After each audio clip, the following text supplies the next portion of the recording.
ఏళ్ల తరబడి తమ అనుభవంలో ఉన్న భూమిపై నకిలీ పత్రాలను సృష్టించి స్వాధీనం చేసుకోవాలని ప్రయత్నిస్తున్నారని, దీనిపై సంబంధిత అధికారులు విచారణ చేసి భూ సమస్యను పరిష్కరించి న్యాయం చేయాలని బాధితులు తిరుపతి రూరల్ మండలం ఆవిలాలకు చెందిన ఎం అశోక్ కుమార్ రెడ్డి విజ్ఞప్తి చేశారు.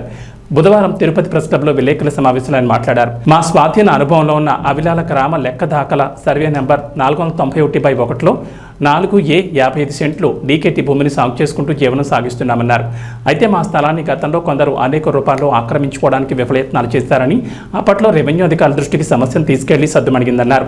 ప్రస్తుతం తమ తండ్రి రమణారెడ్డి మరణించడంతో ఆయన పేరుపై ఉన్న భూమిని ప్రభుత్వ అధికారులను లోపర్చుకుని కిలారి రామచంద్ర నాయుడు తండ్రి రాగప్ప నాయుడు డీకేటీ భూమిని వారిపై అక్రమంగా రిజిస్ట్రేషన్ చేసుకుని భూ పాస్బుక్ పొందారన్నారు. తద్వారా తమ అధీనంలో ఉన్న భూమిలో ప్రవేశించి దౌర్జన్యాలతో అడ్డుకుంటున్నారన్నారు. దీంతో న్యాయం కోసం హైకోర్టును ఆశ్రయించడంతో కోర్టు వారు జిల్లా కలెక్టర్ ఈ భూ సమస్యపై విచారణ జరపాలని ఆదేశించిందన్నారు. ఈ నేపథ్యంలో సంబంధిత అధికారులు సమగ్ర విచారణ చేసి మాకు న్యాయం చేయాలని కోరారు. ఎం అశోక్ కుమార్ రెడ్డి నా పేరు. మా తండ్రి గారు నుంచి రమణారెడ్డి గారు గత 30 సంవత్సరాలుగా తిరుపతి రూరల్ మండలం అవిలాల గ్రామ లెక్క దాఖల సర్వే నెంబరు 491/1లో 4 ఎకరాల 55 సెంట్ల భూమిని 30 సంవత్సరాలుగా అనుభవంలో ఉంచుకొని చేస్తున్నారు. ఈ భూమిని కొంతమంది అక్రమంగా ప్రవేశించి రికార్డులు సృష్టించుకొని వాళ్ళ పేరుతో రికార్డులు ఎక్కించుకున్నారు. మొదట పూర్ణచంద్రరావు అనే అతను పట్టా తెచ్చుకొని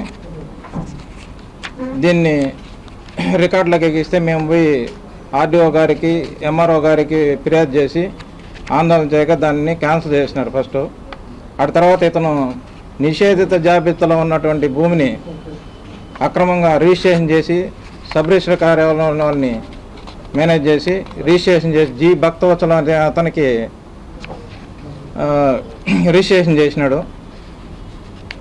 దాని తర్వాత ఈ భక్తవత్సలం అనే అతను చేసుకున్న తర్వాత మళ్ళీ మేము ఫిర్యాదు చేయగా రెవెన్యూ వారికి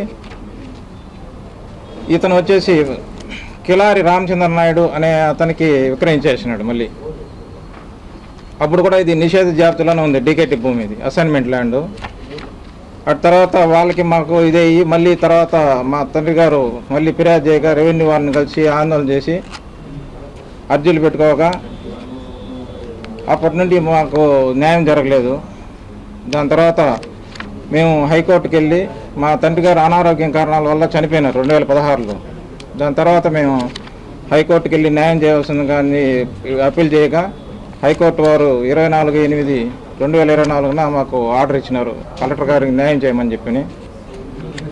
ఈ కిలారి రామచంద్ర నాయుడు అండ్ ఫ్యామిలీ వాళ్ళకి ఆల్రెడీ ఇంతకుముందు వాళ్ళ ఫ్యామిలీలోనే ల్యాండ్ ఉంది 489/2AB.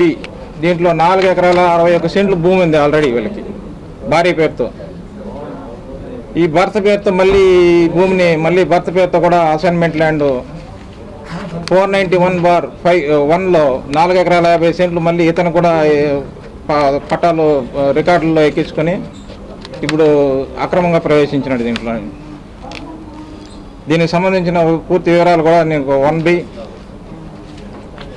అడంగల్ 2 సమర్పిస్తున్నాను. నేను ఒకే ఫ్యామిలీలో ఇద్దరికి అసైన్మెంట్ ల్యాండ్, ఇద్దరికి భార్య పేరుతో 4 ఎకరాల 61 సెంట్లు, భర్త పేరుతో 4 ఎకరాల 55 సెంట్లు. ఖాతా నెంబర్ కూడా పక్క పక్కనే. 1B ఖాతా నెంబర్ వచ్చి 403/404. ఒకే ఫ్యామిలీలో అసైన్మెంట్ ల్యాండ్ ఇవ్వడానికి అర్హత లేదు అసలుకి. వీళ్ళకి తిరుపతిలో అపార్ట్మెంట్లు, ఇండ్లు, కోట్ల రూపాయల ఆస్తులు కూడా వీళ్ళకి కలిగి ఉన్నాయి. వీళ్ళకి పూర్తిగా అసైన్మెంట్ ల్యాండ్ ఇవ్వడానికి అనర్హత. కాబట్టి నాకు న్యాయం చేయవలసిందిగా పత్రికాముఖంగా తెలియజేస్తున్నాం.